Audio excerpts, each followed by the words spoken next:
I think it was an incredible performance. It was very well deserved.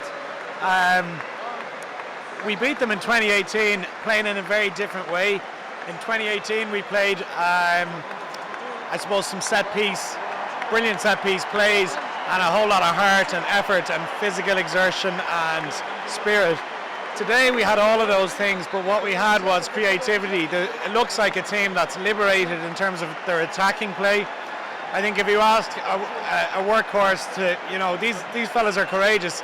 You ask a workhorse to run into a brick wall 10 times, he'll do it.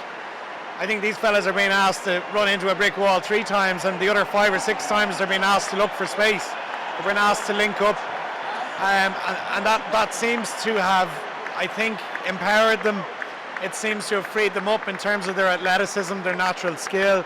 I think the management deserve huge credit for making a real shift, a fundamental shift in how Irish rugby teams are playing now. It's a great follow-on from that first half in Japan. People questioned, was that because it was poor play by Japan? Certainly in the first half in Japan was well executed, creative 40 minutes. We did the same today for pretty much 80 minutes. Fantastic.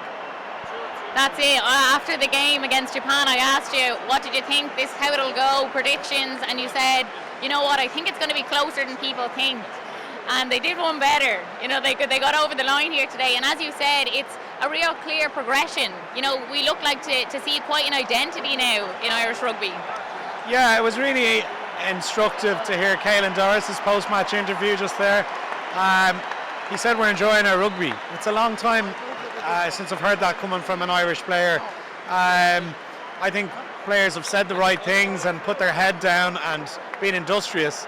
But you can actually see there's a level of enjoyment there in terms, and why wouldn't there be? If you're asked to attack space and you're given license to express yourself on the field, with that level of empowerment, what you're going to get with this calibre of players, they're not going to let you down. I think the shackles have been taken off them a bit. They've had Joe Schmidt deserves a lot of credit for what he did in Irish rugby, but also the criticisms were that he tried to control every facet of play. And it doesn't look like the management are doing this with this team. So they're allowed to go out and make mistakes. They're allowed to go out and take risks. And it shows in how they carry themselves around the field. The energy levels never dwindled. There was maybe a 3 to 4 minute period around the hour mark where it looked like we got a bit fatigued. We got lucky with a forward pass try decision. Well, it was a forward pass, but at that stage was a turning point. But they seem to just regenerate themselves after that, and the last 15 minutes again, thoroughly deserved. James Lowe was incredible here today, playing against his native country. He was the one who got the first try, which is really great. Do you think it was a bit of a motivation in there? Yeah, I mean, we spoke off air, Aisling, about this. It must be a strange experience. He is a New Zealander. He's obviously an Irishman too. He showed, I think, such passion on the field today. I'm sure it meant a lot to him, his family. He probably wanted to show people back home in New Zealand why he came here, and he loves his rugby. He plays with a smile on his face. He's hugely popular, but he's not just an entertainer. He does the nuts and bolts side of his game really well, and I think he also provided one of the seminal moments of the match around that dodgy hour mark where he made a huge defensive play, a huge decision to come in off his wing and stifle what looked like was going to be a New Zealand breakaway try. So it was a crucial moment, and I think a game-changing moment. He probably won't be remembered for that moment. He'll certainly be remembered for his brilliantly finished try, and perhaps he was the one who kicked the ball into touch at the final whistle. But he contributed on both sides of the game, defence, attack, broken play. He wasn't the only one, but he certainly was one of the standouts. All the crowd are still here in the stands. I'm sure you can hear both teams are still out there. They're getting a huge applause after what was really just an unbelievable game.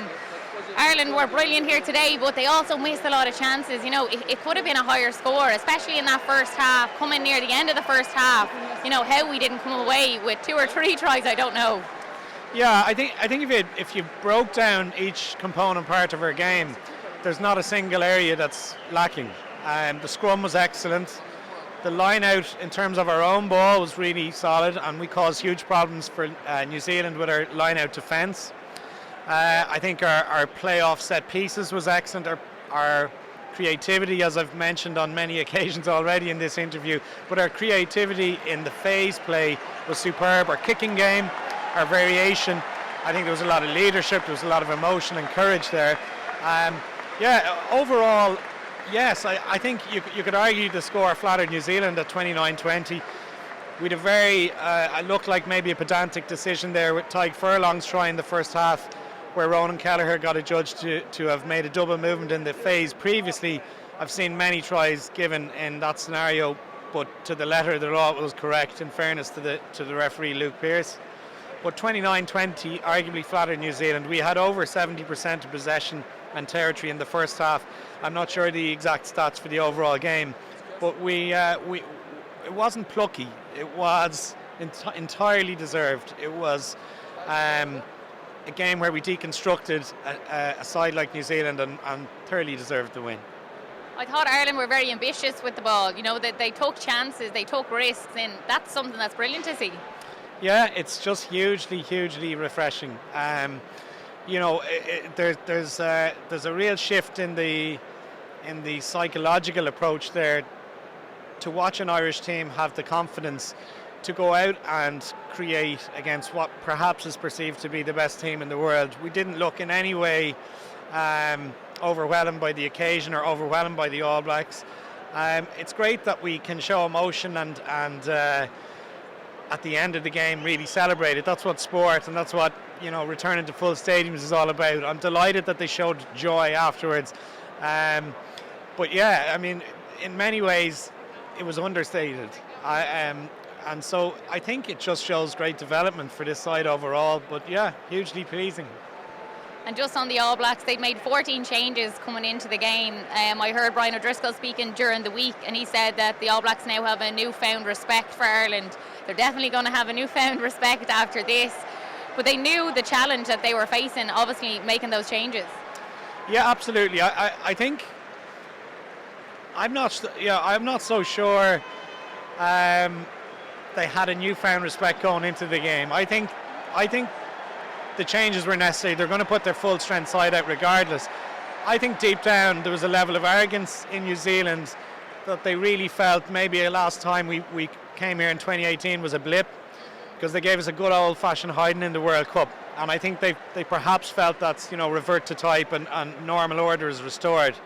I think this is a game that's really going to make the All Blacks shine a light upon themselves, question what they did in the game, but also look at Ireland, I think finally, maybe as a peer. 2016 was a performance where we caught them, cold down in Chicago. 2018, they were probably close to winning that game, but we deserved it overall. But today they were beaten off the park, other than two or three superbly delivered moments that they had. But 2 or 3 moments in 80 minutes against an Irish side that playing that well isn't good enough. And I think I understand where Brian's coming from. I actually think today is a stake in the ground in terms of laying down a marker for where we stand against the likes of New Zealand, and I think their respect is truly genuine after today. On the bench for Ireland had a big impact when they come on. The tension was mounting here in the grounds. For them to come on and to still be able to see out the game. We've seen Pierre O'Mahony coming on to huge applause. Joey Carberry stepped up for those penalties. That's something that you need in a winning team, to able to have those lads come on, to change the game. Yeah, I think something that's happened over time, and it's not an accident. It's due to Johnny Sexton's consistency and greatness, is that he actually brings a level of reassurance to the group when he's on the field. So I thought for Joey Carberry that was a massively important moment. He's obviously had difficulties with injury. He went to a World Cup injured. He came home and and as a result of going to the World Cup injured, he was out for a long time. And people start to question who's a good backup, who's a viable backup, who can give the leadership and the likes of reassurance that Johnny can. That was a clutch kick when he came on from the halfway line, and he nailed it. I was delighted for him. Very, very happy for Irish rugby that he's still a young player with huge talent, but he can come on in a game of that significance and take a kick from the halfway. He also nailed the second one too. Slightly easier, but not that easy given the circumstances. I think you mentioned Peter O'Mahony. He had a huge impact. He arguably the best 15-20 minutes I've seen him play in a couple of years. He was everywhere. He had a heroic leap at the tail end of the game. It was like All-Ireland final level midfield catch from the restart. The game was won at that stage at 29-20, but it added a great moment of significance just at the tail end there. So yeah, the bench made a huge impact too.